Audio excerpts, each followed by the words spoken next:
골드만삭스에서 향후 10년 S&P 500의 평균 수익률이 3%에 그칠 가능성이 있다고 합니다. 뱅가드는 연평균 3.5%에서 5.5% 상승을 전망했습니다. 유명 리서치 업체도 연평균 3% 수준의 전망을 내놨습니다. 아니, S&P 500의 수익률이 낮아질 거라니 이게 무슨 얘기일까요?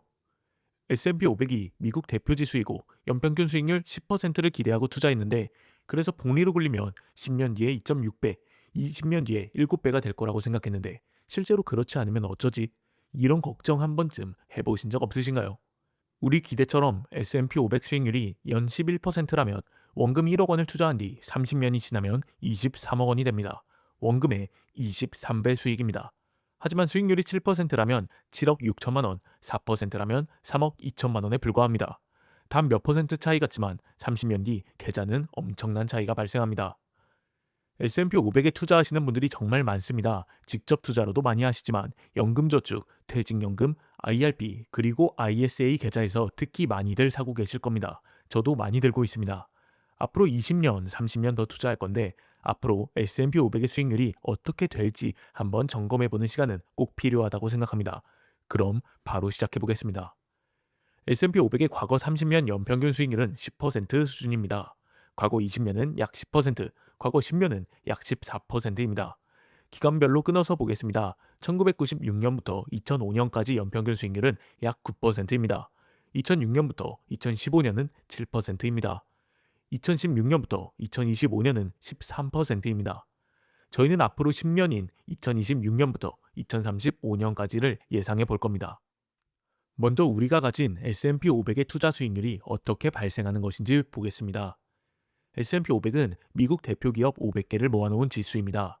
이 S&P 500 수익률은 모아놓은 500개 기업의 이익 성장률이라고 볼 수 있습니다. 올해 500개 기업의 이익이 평균 5% 성장하면 저희가 매수한 부나 스파이 같은 인덱스 펀드의 수익률도 그만큼 따라가는 것입니다. 여기에 추가되는 게 있습니다. 바로 배당 수익률입니다. 기업이 주주들에게 지급하는 배당금이 추가적인 수익을 만들어줍니다. 즉, 총 수익률은 기업의 이익 성장률 더하기 배당 수익률입니다. 마지막으로 정말 중요한 게 하나 더 남았습니다. 바로 PER, 주가 수익 비율입니다. 시장이 기업들에게 얼마나 높은 멀티플을 부여하느냐에 따라 우리 계좌의 수익률이 완전히 달라지는 것입니다. 기업이 돈을 아무리 잘 벌어도 시장이 멀티플을 깎아버리면 주가는 떨어질 수 있습니다. 반대로 기대감이 폭발해서 PER이 올라가면 기업 이익보다 주가는 훨씬 더 빠르게 오를 수 있습니다. 전문가들이 앞으로 수익률이 낮아질 거라고 경고하는 이유는 이 PER이 역사적으로 너무 높은 수준에 와 있기 때문입니다. 이 공식에 투기 수익이라는 변수가 하나 더 있긴 한데 오늘의 주제인 S&P 500 수익률의 방향에 큰 영향을 주는 요소는 아니기 때문에 배제하고 가겠습니다. 향후 수익률을 예상하기 위해 하나씩 뜯어보겠습니다. 먼저 기업 이익 성장률 먼저 보겠습니다. 지난 50년 전체 평균을 내보면 미국 기업들은 매년 약 7.3%씩 돈을 더 벌었습니다.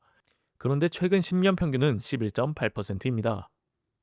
그럼 앞으로는 어떻게 될까요? 앞으로의 성장률이 어떻게 되느냐에 따라 S&P 500의 수익률은 지금보다 높을 수도 혹은 낮을 수도 있는 것입니다.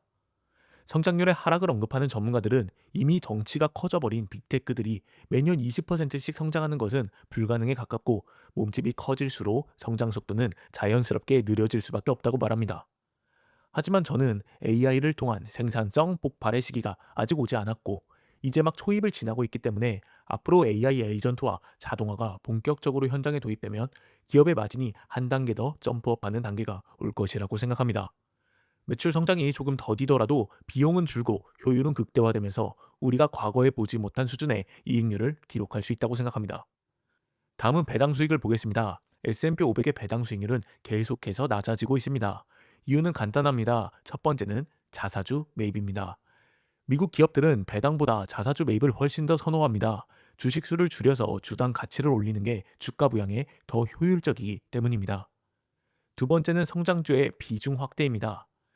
엔비디아나 아마존 같은 빅테크 기업들은 배당 대신 재투자를 선택합니다. S&P 500에 이런 기업들의 비중이 압도적으로 커지면서 지수 전체의 배당 수익률은 자연스럽게 낮아진 것입니다. 이러한 이유로 과거 3-4% 수준이던 S&P 500의 배당 수익률은 현재 기준으로 약 1.3%까지 내려왔습니다. 물론 앞으로 조금 더 낮아질 수는 있겠지만 저는 굳건히 자리를 지키는 전통 배당 기업들도 많이 남아있기 때문에 1% 이하로 내려가기는 어렵다고 생각합니다. 배당은 지수 전체의 성패를 결정짓는 핵심 요소는 아니라고 생각합니다. 자, 이제 마지막이자 가장 중요한 PER, 주가 수익 비율입니다. 똑같이 1달러를 벌어도 시장이 낙관적일 때는 30달러의 가치를 쳐주고 공포에 질렸을 때는 15달러의 가치만 주기도 합니다. 이 차이가 S&P 500 수익률의 가장 큰 변수입니다. 많은 전문가들이 S&P 500의 수익률이 낮아질 거라고 말하는 논리도 역사적으로 평균 PER이 16배인데 지금의 30배는 너무 비싸서 결국 평균으로 돌아간다는 것입니다. 기업의 이익이 매년 10% 성장한다고 가정했을 때 만약 PER이 과거 수준인 16배로 돌아간다면 S&P 500 수익률은 연 4.6% 수준에 그치게 됩니다. 반대로 PER이 현재 수준인 30배로 유지된다면 우리는 연평균 11%의 수익률을 기대할 수 있습니다. 우리가 기대했던 S&P 500의 수익률입니다. 혹은 AI에 대한 기대감으로 PER이 35배, 40배까지 높아진다면 13%에서 15%의 초과 수익도 충분히 가능해집니다. 기업의 능력보다 주가가 더 앞서가는 구간이 되는 것입니다. 여러분은 어떻게 생각하시나요?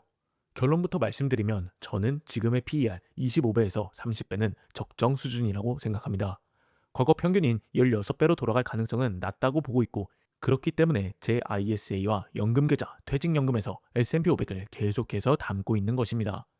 이유를 말씀드리겠습니다. 지난 50년의 그래프를 보면 PER은 단순히 오르내린 게 아니라 저점 자체가 높아지는 우상향 곡선을 그리고 있습니다. 닷컴 버블 때 30배를 찍고 내려가지 않았냐고 물으실 수 있는데 그때는 실적 없던 기대감 뿐이었고 지금의 빅테크 기업들은 탄탄하고 압도적인 실적으로 PER을 지탱하고 있습니다. 20년 전 시가총액 1위부터 10위를 보겠습니다. S&P 500을 지배했던 에너지와 제조업의 평균 PER은 보통 12배에서 15배입니다. 하지만 지금 지수를 이끄는 시총 10위권은 AI, 빅테크, 소프트웨어가 차지하고 있고 이들이 가진 30배 이상의 PER은 정당화될 수 있다고 생각합니다. 앞으로 5년 뒤, 10년 뒤 S&P 500 시총 상위 10위권에 다시 예전처럼 정유사나 소비재 기업들이 올라올 수 있을까요? 아니면 현재의 AI 빅테크 기업들이 자리를 지키고 있을까요? 그것도 아니면 더 진화한 AI 기업들이 자리를 차지할까요? 그 판단에 따라 앞으로의 S&P 500의 수익률은 달라질 수 있겠습니다. 정리해 보겠습니다. S&P 500의 수익률은 기업의 이익 성장률 더하기 배당 수익률 그리고 거기에 PER을 곱한 것으로 정리해 볼 수 있습니다. 배당 수익은 이미 1%대 바닥권입니다. 수익률에 큰 영향을 주지 못합니다. 핵심은 두 가지입니다. 기업이 앞으로 얼마나 더 성장할 것인가, 그리고 시장이 그 성장에 얼만큼의 몸값을 매겨줄 것인가. 10년 뒤에는 어떤 기업이 시장을 주도하고 있을까요? 그 미래를 그려보면서 S&P 500을 계속 모아갈지 정리할지 생각해보는 시간을 가져보셨으면 좋겠습니다. 저는 S&P 500은 인플레이션으로부터 자산을 지키고 불려주는 가장 확실한 자산이라고 생각하기 때문에 앞으로도 열심히 모아나갈 예정입니다. 감사합니다.